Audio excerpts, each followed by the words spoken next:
చదువుతోనే సమాజంలో విలువ వస్తుందని పంచాయతీరాజ్ శాఖ మంత్రి సీతక్క అన్నారు. ములుగు జిల్లా జీవంతరావుపల్లి ఆదర్శ పాఠశాలలో మంత్రి సీతక్క, కలెక్టర్ దివాకర్ విద్యార్థులకు పుస్తకాలు, దుస్తులు సహా కంప్యూటర్లు అందజేశారు. ఇంటర్ ఫలితాల్లో జిల్లాకు ప్రథమ స్థానం రావడం చాలా సంతోషంగా ఉందని సీతక్క వ్యాఖ్యానించారు. విద్యార్థులు మంచిగా చదివి పాఠశాలకు మంచి పేరు తీసుకురావాలని ఆకాంక్షించారు. స్కూల్ స్టార్ట్ అయిన మొదటి రోజే పుస్తకాలు బుక్స్ ఇస్తా ఉన్నాము, ఆల్రెడీ ఇచ్చినాము.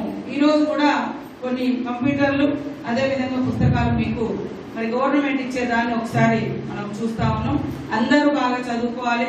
చదువుంటేనే మనకు సమాజంలో వాల్యూ ఉంటుంది. జ్ఞానం, సంస్కారం, చదువు ఇవి ఉంటే ఎక్కడ వెళ్ళినా బతకగలుగుతాము. లెసన్స్ లో కూడా బాగా పట్టు సాధించాలి. ఈసారి మీరు డిస్ట్రిక్ట్ తో పోటీ పడ్డారు. Next year state first rank వచ్చే విధంగా పిల్లల్ని తీర్చిదిద్దాలి.